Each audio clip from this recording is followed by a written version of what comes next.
Cool.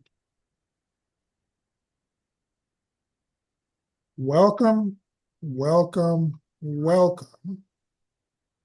Welcome to episode. Neil, what episode is this? 11. 11 of your favorite podcast about American system, political economy, the American System Podcast. Today, we have, as always, the world leading authority on the subject of American system of political economy, Mr. Neil Martin. And boy, oh boy, does Neil have a doozy, quite a doozy for us today. One of the biggest names.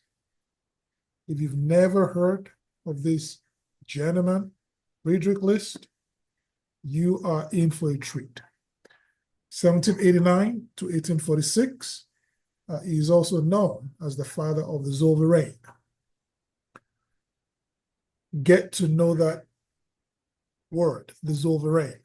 The Zollverein had domestic commerce be the main issue of the German economy. In addition to this, List was the organizer of a railroad network. Railroad theory, which advocates of the American system makes domestic commerce more powerful and development even more possible. Friedrich List is also known as the father of German railroads.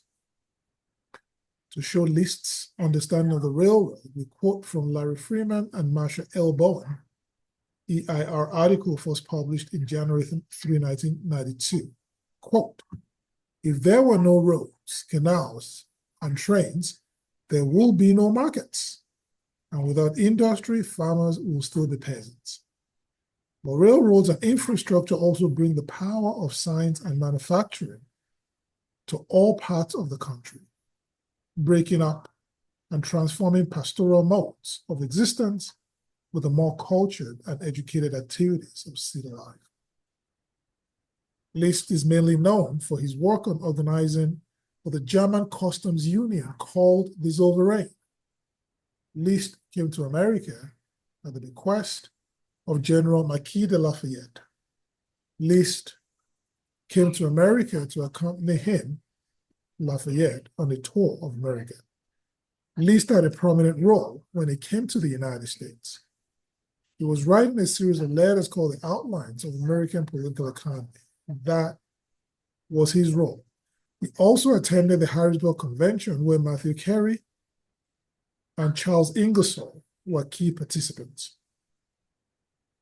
The following quote shows List's understanding of the potential of the United States. Quote, "There exists in the United States a degree of industry, of instruction, of emulation, of enterprising spirit, of perseverance, of unrestricted intercourse in the interior, an absence of all hindrances of industry, a security of property, a market and consumption of necessities and comforts of life, and a freedom such as are not to be found in any other country. If the government of Spain could not, by any arrangements whatever, raise in 100 years 10 prosperous manufacturing establishments, and if raised, would never protect them, this country, the United States, can raise in a few years 100 and give them every kind of protection." Friedrich List is showing what he knows about how to organize an economy. List is saying the United States can erect 100 prosperous manufacturers through protection. Oh, no, he did not say that. He committed the world's deadly sin by ordering protection. The British free traders, the modern school, they will never do that. You know that free trade is the food of gods. That's what they say. All they have said is that the United States should be an agricultural country, and protection will get the U.S. on the road to an unsound economic policy. Domestic commerce is not important. they say. Bank on foreign trade. Free trade makes foreign trade work like a delight. It's a godsend. Friedrich List knew that this was a loan of money. Here's a quote from List's book, Outlines of American Political Economy. List attacks the leading disciple, expounder of Adam Smith, John Baptist Say, quote, "Indeed, the more advanced, or the more I advance in developing the principles I expressed in my former letters, the more I am inclined to declare Mr. Say's system a total failure, calculated rather for destroying common sense in political economy and the prosperity of those nations who contemplate its hollow phrases as profound wisdom. This presentation by Mr. Martin will cover Friedrich List of Adam Smith, economic history, Thomas Malthus, and public credit.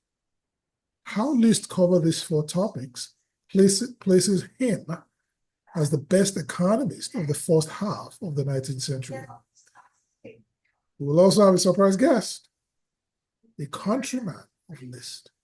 She will add to the discussion on refuting Malthus and what is responsible for public credit. So enough from me. Over to the individual that you came to listen to, the one, the only, the leading authority on American system of political economy, Mr. Neil Martin. Neil, over to you. Hello. So this presentation is going to be about Friedrich List. It is called Friedrich List, Best Economist of the First Half of the 19th Century. Friedrich List wrote the best book for the first half of the 19th century called National System of Political Economy. This colossal epic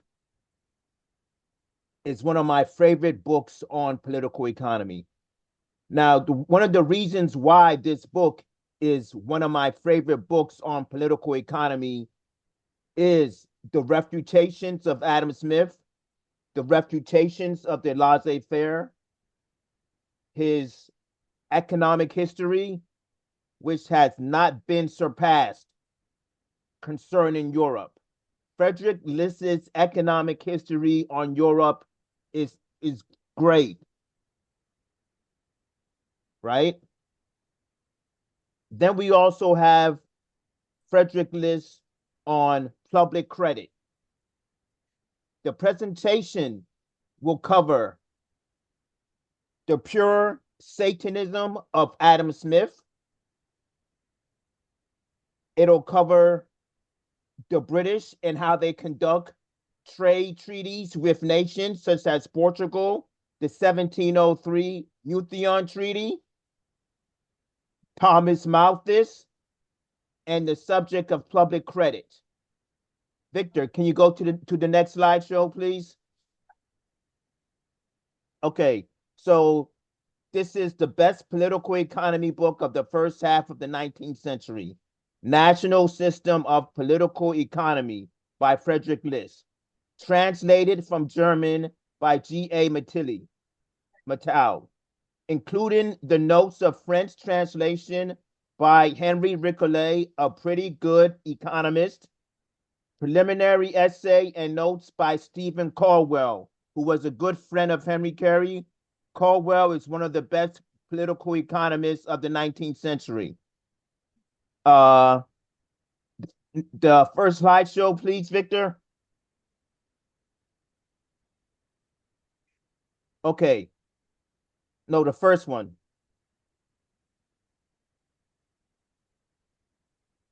What makes Adam Smith satanic? The one thing people have to understand about Adam Smith is Adam Smith gets away with saying a whole lot of satanic stuff in his Wealth of Nations because peers, economists, and people in general don't know evil when they see it. They will allow for such statements by Adam Smith, and they will say nothing about those statements. They will have no opinion they'll just act as if Adam Smith is right and there's nothing to say about Adam Smith. But there is something to say about Adam Smith. And Friedrich List did a great, great, great job in going after Adam Smith. This quote is a quote in which he is talking about Adam Smith. He doesn't say Adam Smith in this quote, but in the book, he just goes after Adam Smith and saying Adam Smith is wrong on this. This is what Adam Smith says, right? And here's the quote. This argument, which rests upon an equivocation and which by consequence is essentially vicious. He illustrates an example altogether inapplicable when by the folly of attempting the artificial production of wine in Scotland, he tries to prove that it will be equally foolish by artificial means to establish manufactures, right? So this quote is about Adam Smith saying that it is foolish to have to grow grapes in glass houses, in greenhouses, in hotbeds, in Scotland. He says it's a waste of time. You know what else is a waste of time? Trying to establish manufacturers, right? Adam Smith somehow thinks that all you have to do is buy in the cheapest market. Forget about domestic commerce.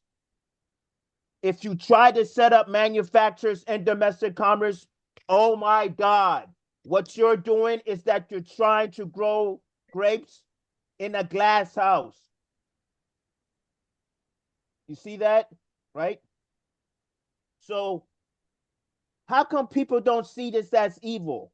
Adam Smith is essentially saying, buy in the cheapest market, but he's not saying that, right?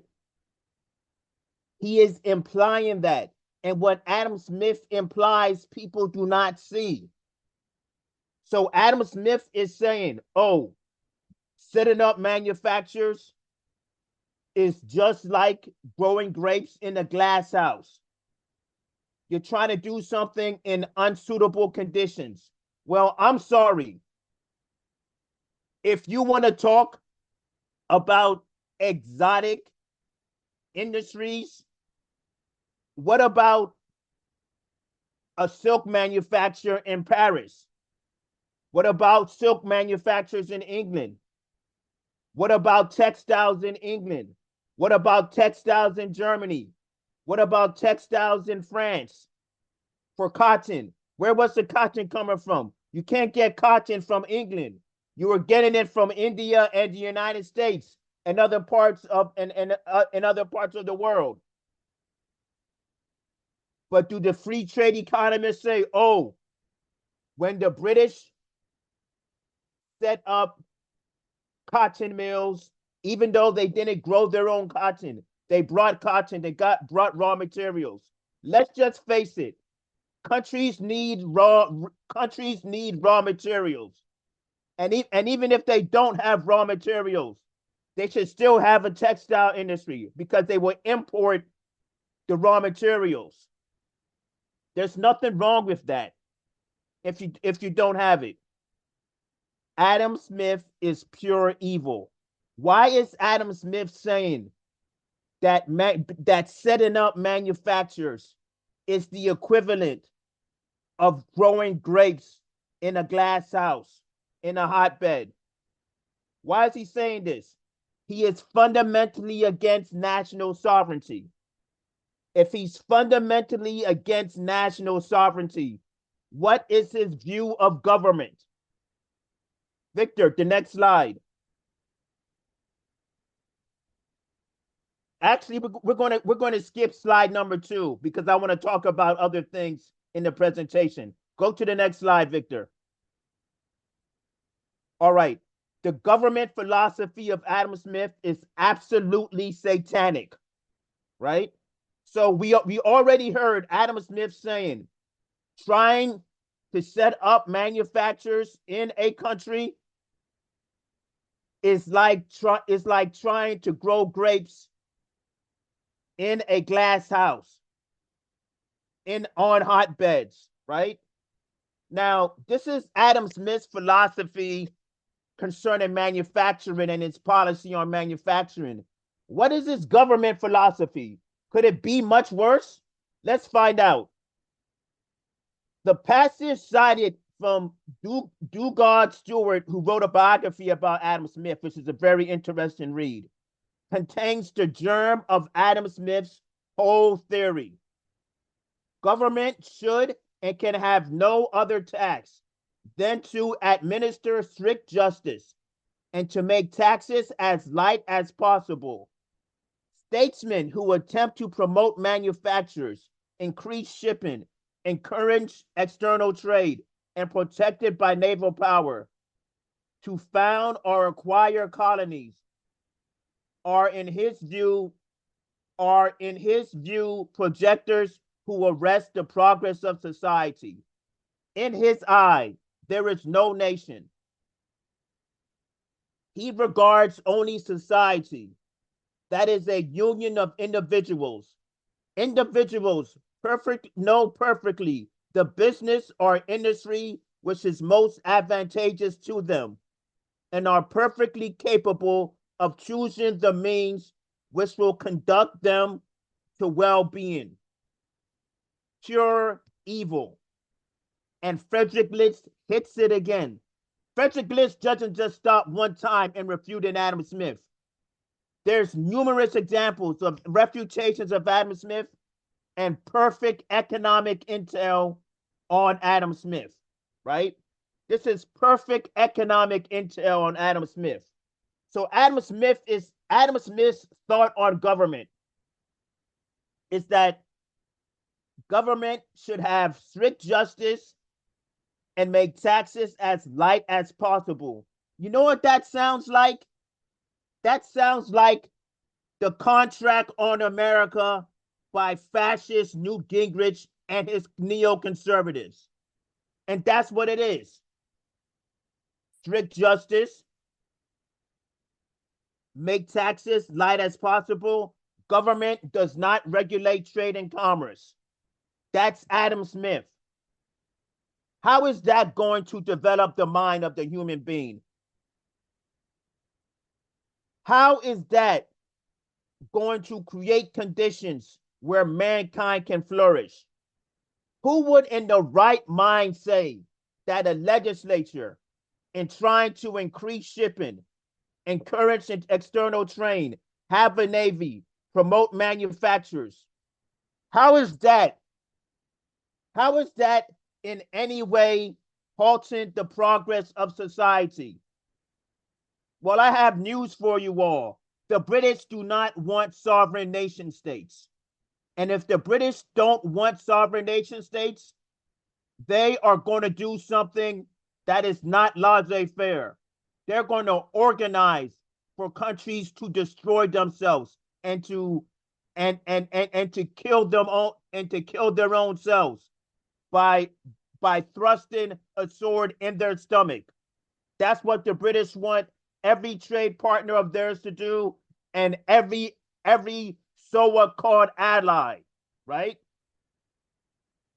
Okay, so we got this set of Adam Smith, right? Adam Smith does not want to establish manufacturers. He doesn't see that as a priority of government. He doesn't want government promoting the general welfare. And then the next thing, which is truly satanic, he says individuals know perfectly the business or industry which is the most advantageous to them. Hold on real quick.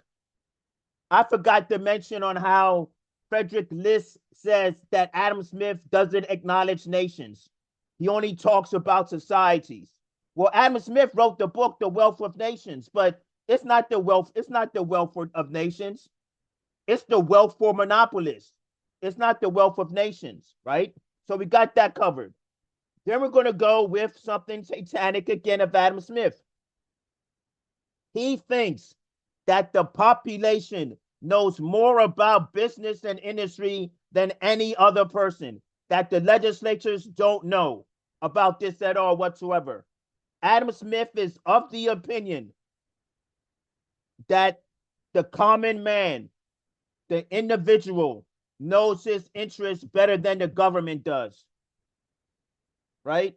Well, if that's the case, how come it was Friedrich List who organized for the Zollverein? Normal German countrymen didn't organize for the Zollverein. It was Friedrich List. It wasn't the common person. It was Friedrich List. And what's the Zollverein? The Zollverein is what made Germany a nation state. The Zollverein is synonymous with Friedrich List. Protectionists in their books and American system people, they knew who is responsible for the Zollverein, right? The Zollverein could not come into existence with Adam Smith's philosophy on government. They're diametrically opposed to one another. But yet, when Adam Smith says this foolish stuff like this, saying that the business or industry which is most advantageous to individuals, they can make the decisions, and they don't need help from economists or statesmen. That's purely satanic, but people will not recognize that as satanic.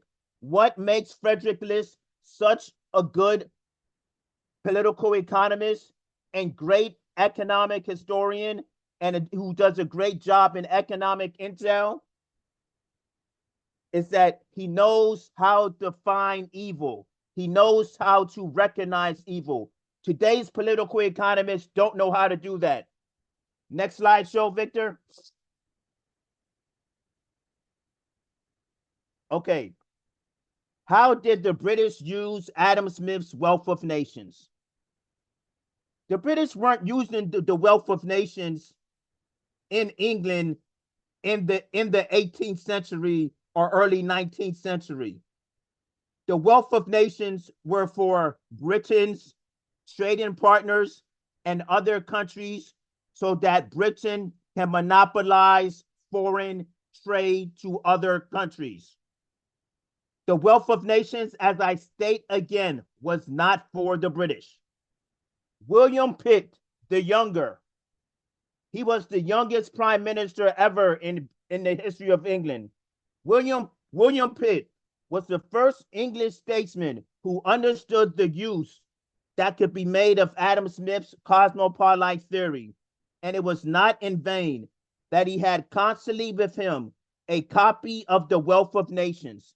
His speech of 1786 addressed evidently not to the parliament or the people of his country, but to the inexperienced statesmen of France, and intended only to procure their assent to the Treaty of Eden, is a masterpiece of dialectics in Smith's manner. France, if you believe him, was naturally designed to agriculture and the production of wine as England to manufactures.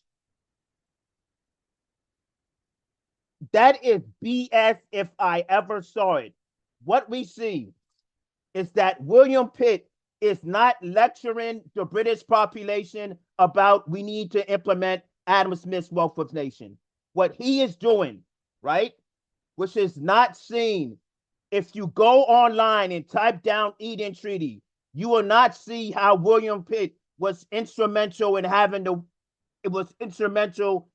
the Eden Treaty signed by France, right? William Pitt used the Wealth of Nations to decapitate France. The Eden Treaty came about in 1786. In 1789, there was a French Revolution. Why was there a French Revolution? Because of the Eden Treaty. All this other stuff you hear about the French Revolution, if they're not talking about the Eden Treaty, we know they don't know how to do economic intelligence. Because Friedrich List Here's what Friedrich List said about the Eden Treaty. He said the Eden Treaty, get this, is the second Methuen Treaty, and we will cover the Methuen Treaty after the break. The Methuen Treaty and the Eden Treaty to Friedrich List was the same. Now we have the British saying that France send us wine and agriculture. You don't have to worry about sending us manufacturing goods. If someone actually told you this, and you were in France or Germany or Portugal or Spain or the United States of America or Mexico, oh, just send us agricultural products and we'll send you manufacturing goods. That's going to destroy domestic commerce. That's not going to create a diversity of employments. But the British said, no, you have to honor comparative advantage, right? Oh, no, we don't have a monopoly. We're using comparative advantage. The reason why we can send you over manufacturing goods is because we have the comparative advantage in setting up manufacturers. And if you set up manufacturers, it's going to be like you trying to grow grapes in a glass house. So you have to honor comparative advantage. Send us wine, send us agricultural products, and we'll inundate your markets with manufacturing goods. They'll be so cheap. You will destroy the country. You will destroy the country. And the British don't care about that. What we have Friedrich List doing. Friedrich List is putting on a clinic concerning how satanic Adam Smith is. Who are the political economists that state Adam Smith is satanic? Lyndon LaRouche, Friedrich List. Who calls out the British system of free trade? Henry Carey, Lyndon LaRouche, Friedrich List. Scores of protectionists in the 19th century and American system economists. Does Simon Patten do it? The favorite economist of Michael Hudson? Simon Patten is seen as some worthy protectionist who doesn't go after the British, who doesn't have any type of economic intel on Adam Smith. We see this guy, Simon Patten, as an economist. You have people who look at Michael Hudson, and Michael Hudson doesn't do economic history like Friedrich List because he's a jabroni, right? So what Friedrich List has done, this makes Friedrich List the best economic historian of the 19th century. And this part right here is not even in the economic history section of the National System of Political Economy. Friedrich List is a bad man. Okay, Victor, we can go on break.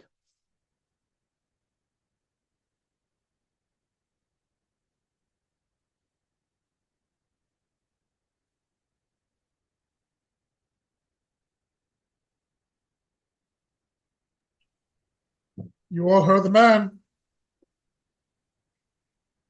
Mr. List. He's a bad man. So he's got the British school debt to rights. So during our break, might be a good time to ask Mr. Martin just a few qualifying questions. Is it the case that Germany did not exist as a country, as a unified country, until after Friedrich List's work with the Zollverein? I'm not too sure about that. I know that it took a while for the Zollverein to get established and for other German entities to join the Zollverein. But it led up to that, and it created a situation, the custom house, right? Yeah. It actually made Germany a sovereign nation state. And what people need to understand is that British free trade does not want sovereign nation states. Right? Why don't they want sovereign nation states? How are you going to create victims in foreign trade if you have sovereign nation states? You need to destroy the sovereign nation state. Once you destroy the sovereign nation state, England can be the monopoly, will have the monopoly of foreign trade, of sending manufactured goods, and all other countries can just send wine and agricultural products and raw materials to England. How does that sound natural? That's not natural at all. When did List write his last book? He wrote it in 1840. 1840. 1840, yeah. Did he know Henry Carey, List? No, he didn't know Henry Carey. Henry Carey uses parts of the national system of political economy in the Principles of Social Science, volume 2, I believe, right? List knew, as you mentioned already, List knew Matthew Carey. He knew him, right? And Stephen Colwell wrote the introduction to Stephen Colwell wrote the preliminary essay, and he wrote the footnotes to the 1856 translation of Friedrich List's National System of Political Economy. The who's on American system political economists, from George B. Curtis to Van Buren Denslow to John Bowles, they all praise Friedrich List for the Zollverein. I see. Henry Carey does that too. Well, I think it's time to go to the concluding section of our presentation. Yeah. So I am going to go back to the screen to the last section.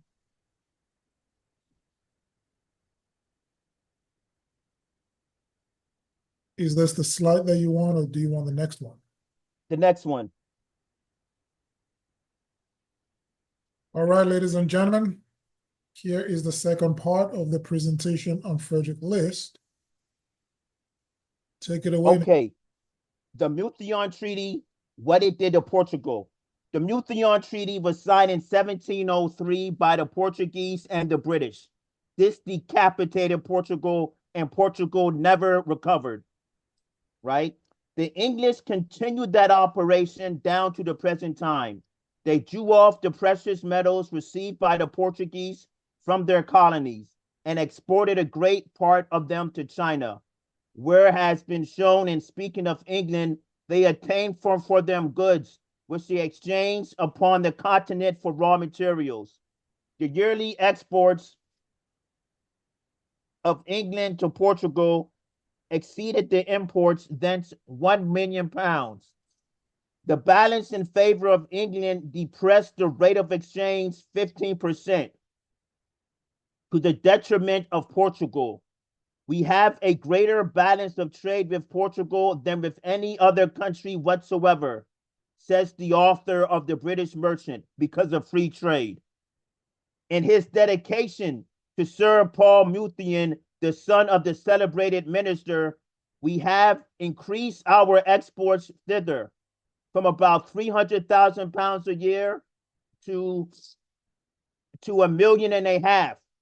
That treaty has since been regarded by merchants, by economists, and by the statesmen of England as a masterpiece of English commercial policy.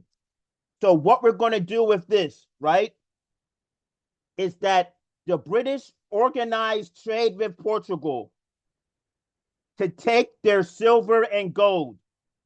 They used the silver and gold for China. They got product from China, and they used that product from China to get raw materials from the continent of Europe, right? The Methuen Treaty destroyed the currency of Portugal. the currency was devalued by 15%. That's a treaty for the that's a treaty, an economic treaty that the British did to Portugal, right? And then to top it all off, the British, the merchants, the economists, and statesmen regard the Methuen Treaty as brilliance in economic policy for the British. Do those same merchants and economists and statesmen said this was an excellent move by the Portuguese? If you go online and type down Methuen Treaty, or if you try to talk to Portuguese who supposedly know history, they're going to give a favorable opinion of the Methuen Treaty.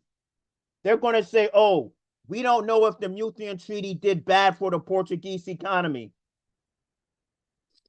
Who are the only political economists that attacked the Methuen Treaty?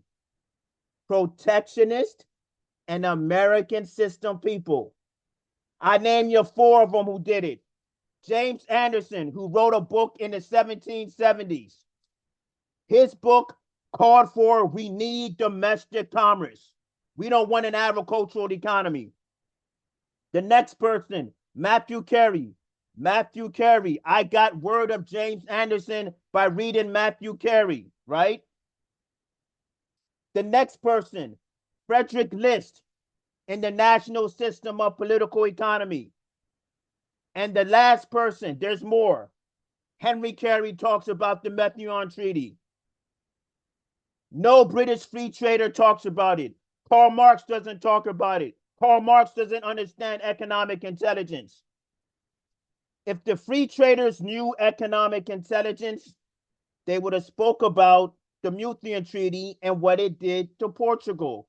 They would have spoke about the Eden Treaty and how it led to the French Revolution. But they're not there to do that. They're there to destroy nations, right? There's a big difference between the Zollverein and the Methuen Treaty. One was for national sovereignty. The other was, who cares about domestic commerce? Next slide show, Victor.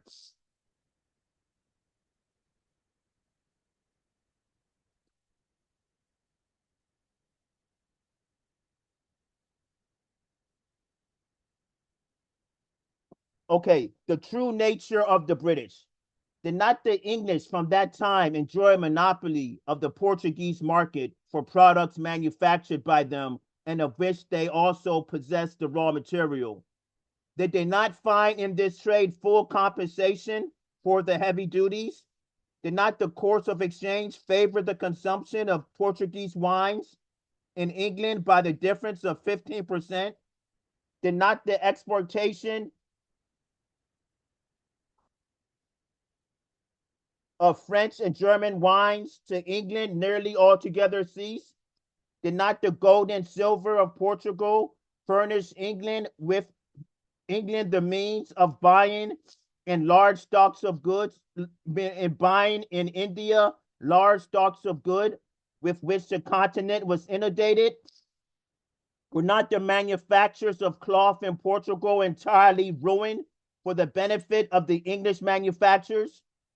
Did not all the colonies of Portugal and especially rich Brazil thus become virtually English colonies? Of course, that treaty gave to Portugal a privilege, but one merely nominal. It conferred upon the British a privilege de facto. The same spirit pervades commercial treaties of England. Thus, cosmopolites and philanthropists in words. The English have ever been monopolists in practice. Friedrich List is saying that the British have always been monopolists. But hold on.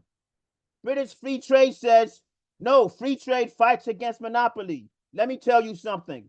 It is called a monopoly when the home country has the home market. The Zollverein was a monopoly. That's what the British saw it as, right? But when the British makes treaties with nations in which they destroyed the manufacturers of cloth and other manufacturers in their trade partner. That's not called a monopoly. That's called excellent British commercial policy. When you hear the word monopoly, say, oh, you mean the British never had a monopoly in countries in Europe, in countries in South America, in North America, in China, in India? You telling me the British never have a monopoly of trade there? They did. It was called taking advantage of nations not having a sovereign nation state. The British want to end all sovereignty. So the Methuen Treaty, as Friedrich List already referred to, said it destroyed the manufacturers of cloth in Portugal. Think about the domestic commerce and foreign commerce the Portuguese had with manufacturers of cloth. And they destroyed that by having the privilege of selling wine to England at a reduced duty to have a monopoly. That was outright pathetic. Adam Smith, I don't know, I really don't know what Adam Smith's problem is, right? Adam Smith says that the British got ripped off with the Methuen Treaty. Is Adam Smith trying to practice reverse psychology or something? Because as far as I know, and as far as Friedrich List knows, Portugal got robbed. They got hoodwinked. And listen to this. Friedrich List says it conferred upon the English the privilege de facto. The same spirit pervades other commercial treaties of England. What the British did with the Methuen Treaty is what they want to do with every treaty they have with foreign countries in the 18th century and 19th century. And people don't call that a monopoly. The British say, the British say that is a wonderful example of commercial policy by the British. The Methuen Treaty destroyed sovereignty for Portugal. And in the process of doing that, Portugal gave to England the sphere of influence in Brazil and in their other colonies. Take a look at what type of influence the British had in Portuguese colonies and also in Brazil after the Methuen Treaty. And you want to tell me that the Methuen Treaty is not responsible for the British having a big sphere of influence in Brazil in the 18th century? Yeah, right. Next slide show, Victor. Okay, what Malthusianism does. Okay, so Thomas Malthus has a satanic view of man. He has a satanic view of God. He has a satanic view of nature. What can refute Thomas Malthus? We're going to find out. Here's Friedrich List. Suppose that some new discovery should enable men to produce heat at pleasure and at a very low cost without recourse to any fuel actually known. How much land would not that discovery bring into culture? And in what an incalculable proportion would not the productive power of any given space be increased? If the theory of Malthus appears narrow in its tendencies, it is also in its means contrary to nature, destructive to moral energy, in one word, horrible. It destroys a motive employed by nature to stimulate men to effort of body and mind, to awaken and to exalt their noblest feelings, a motive to which human race owes the most of its progress, right? So in the beginning of this wonderful quote, Friedrich List is saying, imagine if we had a new source of power, and this new source of power increased the productivity of mankind. That's good for civilization. But Friedrich List is saying somebody has a problem with that. For mankind to increase his potential relative population density and energy flux density, someone has a problem with that. And that person that has a problem with that is Thomas Malthus, right? So Friedrich List is saying Malthus's view is in contrary to nature, and it destroys mankind from having the noblest feelings. And these noblest of feelings is supposed to propel man into greatness. Man, to Lyndon LaRouche, is the immortal species. Thomas Malthus doesn't want man to be the immortal species. If man grows geometrically and food grows arithmetically and resources are finite, mankind is in one deep shit. He's in hell of a trouble, right? But what can refute Thomas Malthus? Is the Thomas Malthus thought going to create peace? I have never heard of a Malthusian doing something like the Treaty of Westphalia.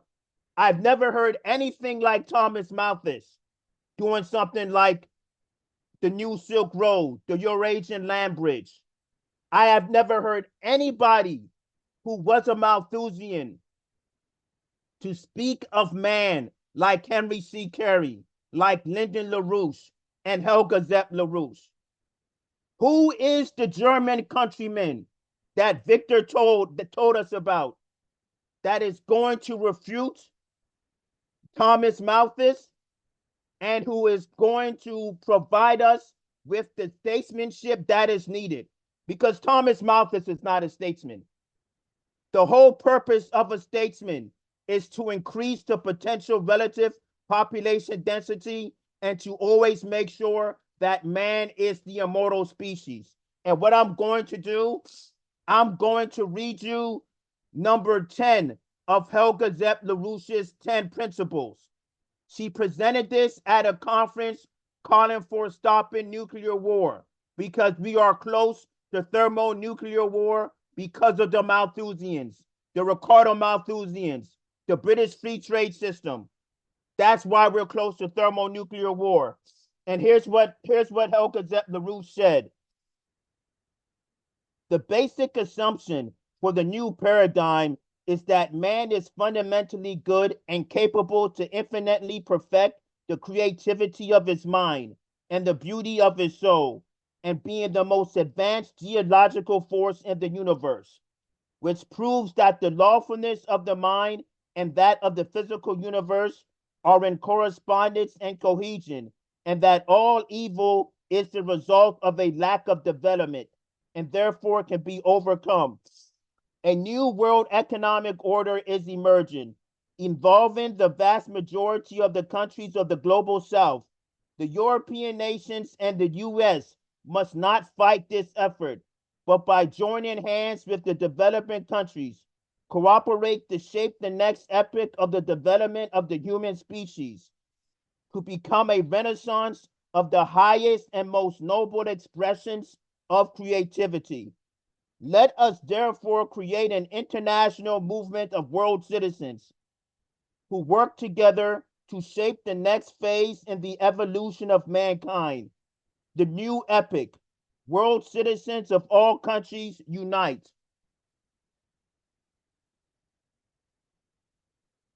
Okay, Thomas Malthus is incapable of coming up with the 10 principles that Helga Zepp LaRouche has furnished us with. It's a wonderful view of man and its brilliant statesmanship. Victor, the next slideshow, please.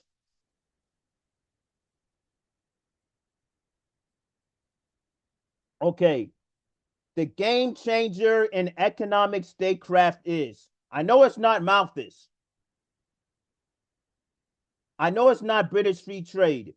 Public credit is one of the most beautiful creations of modern administration, and it is a blessing for the people when it serves to distribute among several generations the cost of public works and undertakings of the present generation, important as they are to the whole future of the nation, assuring its existence, development, grandeur, and the increase of its productive power. Public credit is the game changer in economic statesmanship. If you are a statesman and you don't talk about public credit and you do not endorse public credit,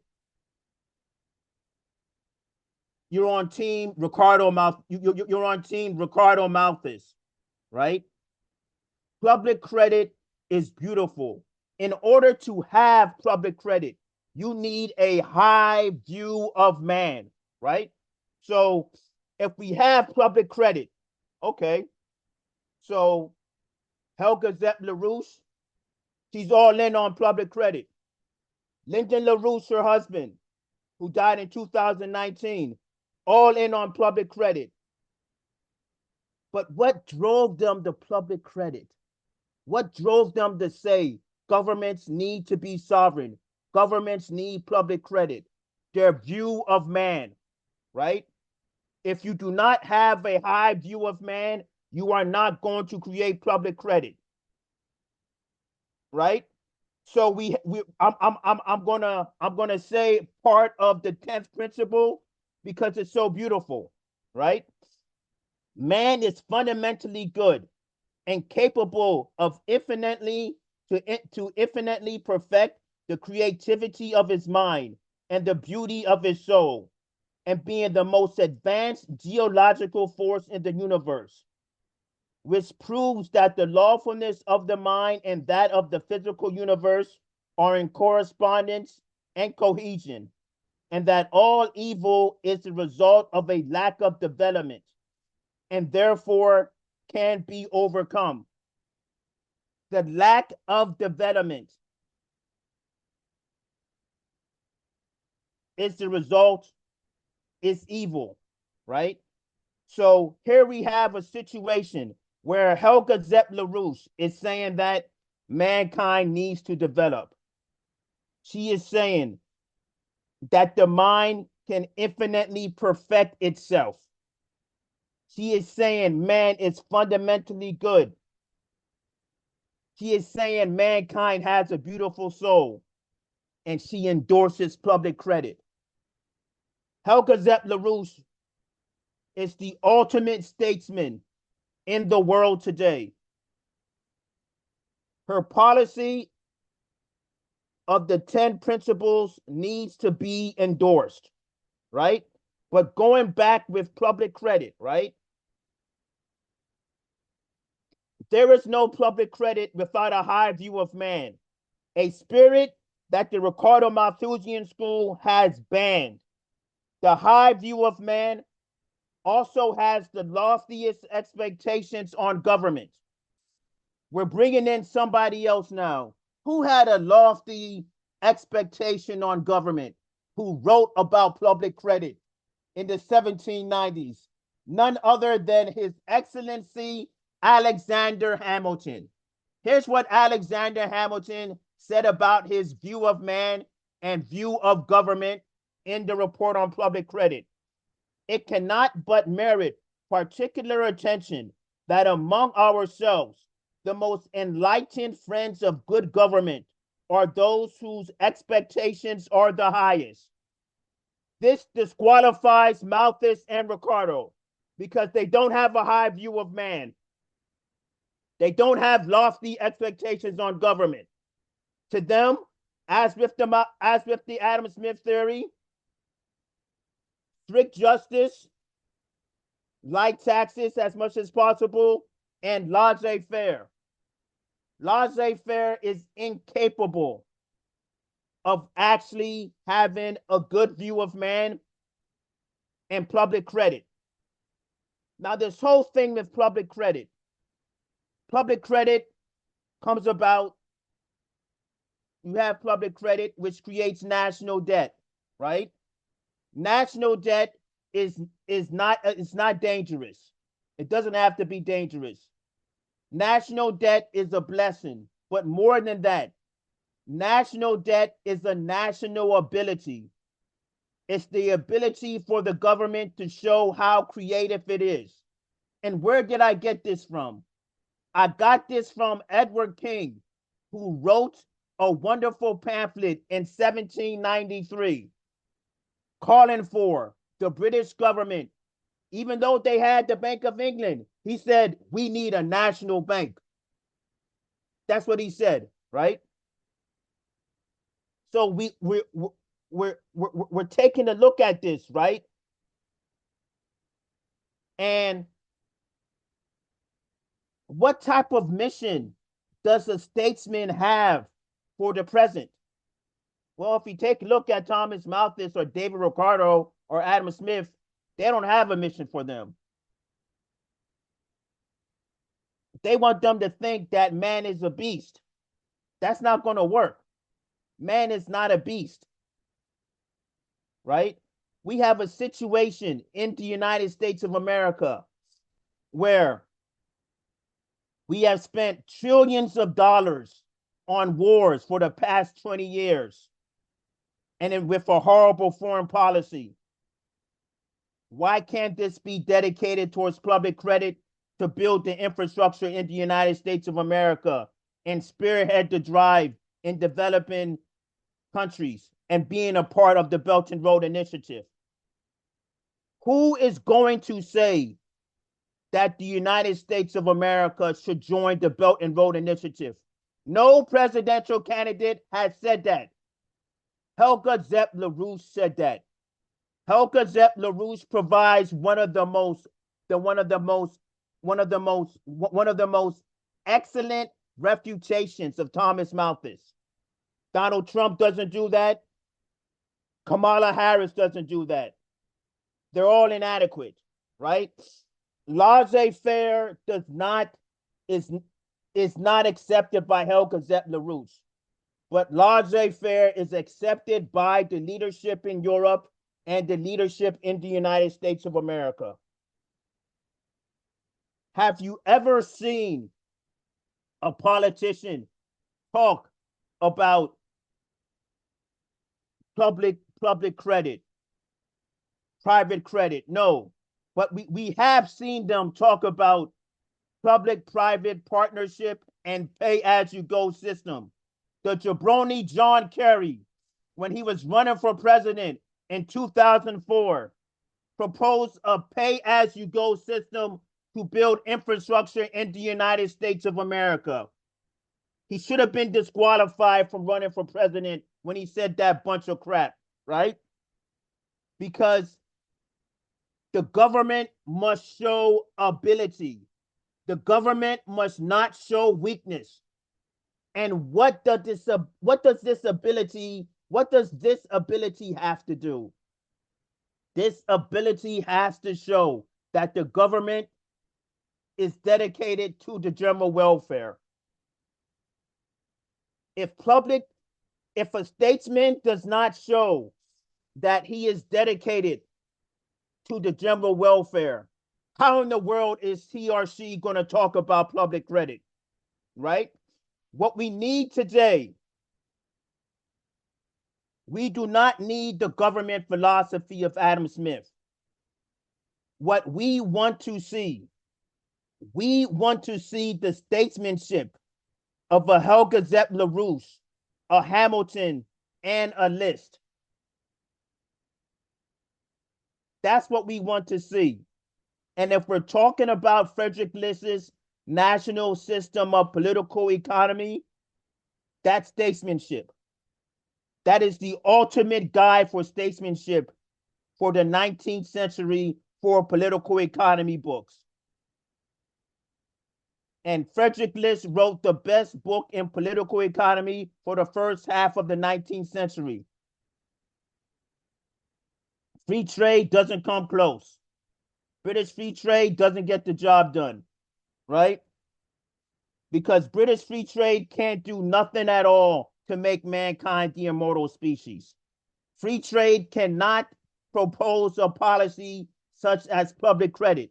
It can propose public-private partnership and pay as you go. Those are impotent ways of trying to build infrastructure projects. What are you going to do? Have the government save up money for 50 years to build infrastructure? That's insane. You need public credit for that. Public credit is a beautiful thing. And as what Friedrich List said, is one of the most beautiful creations of administration. Friedrich List's national system of political economy is God sent. He's like an angel. He's performing the task of an angel, which is helping out mankind be his best. And that's the end of the presentation.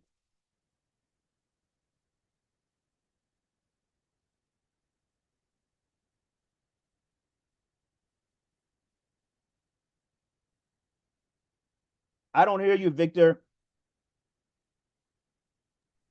Another one in the bag. So I'm going